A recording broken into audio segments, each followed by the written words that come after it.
അഭിനയമൊക്കെ കാഴ്ചവെച്ചുകൊണ്ട് family emotional comedy ത്രില്ലറാണ്.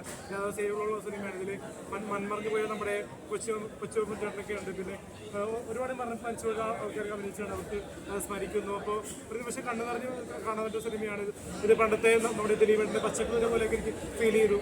ഇത് റായി ചേട്ടൻ മികച്ചേട്ടൻ അഭിനയിച്ചിട്ടുണ്ട്. ഇനി കാണാനുള്ള നമ്മുടെ പ്രേക്ഷകരോട് പറയാനുള്ളത് പടമെല്ലാം തിയേറ്ററിൽ പോയി കാണുക. റായി ചേട്ടന്റെ ഒരു ഗംഭീര കഥാപാത്രവും ഗംഭീര ഡയറക്ഷനും.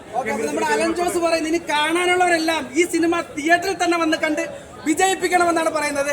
ഇത് ചെറിയൊരു പടമാണെങ്കിലും വലിയ പടമായിട്ട് തന്നെ എല്ലാവരും സ്വീകരിക്കണം.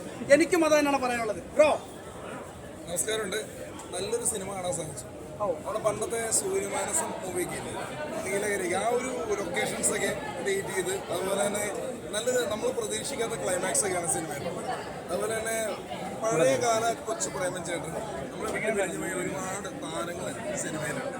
അതുപോലെ നല്ല മനോഹരമായ ഗാനങ്ങളുണ്ട്. അതുപോലെ നല്ല സെന്റിമെന്റ്സ് ഉണ്ട്. സ്റ്റണ്ട് ആണെങ്കിലും ഉണ്ട്. പിന്നെ നമ്മുടെ ശോഭിതിലകൻ ചേട്ടൻ നല്ല പെർഫോമൻസ് ചെയ്തു.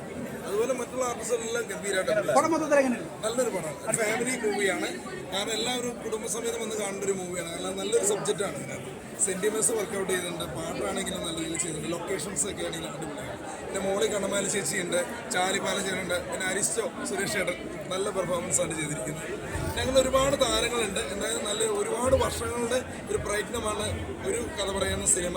അതിപ്പോൾ റിലീസായതിൻ്റെ ഒരു സന്തോഷം സംവിധായകനും നടന്മാർക്കും എല്ലാവർക്കും ഉണ്ട്. ഇതുപോലെ സിനിമകൾ ജനങ്ങളെ സ്വീകരിക്കുക, തിയേറ്ററിൽ വന്ന് കാണുക. അതെ, ഞങ്ങൾ മൊത്തത്തിൽ 6-7 വർഷം കാത്തിരുന്ന ഒരു സിനിമയാണ് ഇന്നിവിടെ പൂവണിഞ്ഞിരിക്കുന്നത്. റിലീസ് ചെയ്യാൻ ഒരുപാട് സ്ട്രഗിൾ ചെയ്ത് ഒരുപാട് പ്രതിസന്ധികളുണ്ട്. ഈ പ്രതിസന്ധികളെ തരണം ചെയ്താണ് ഈ സിനിമ നമ്മൾ റിലീസ് ചെയ്യുന്നത്. അപ്പോൾ കാണാനുള്ള പ്രേക്ഷകർ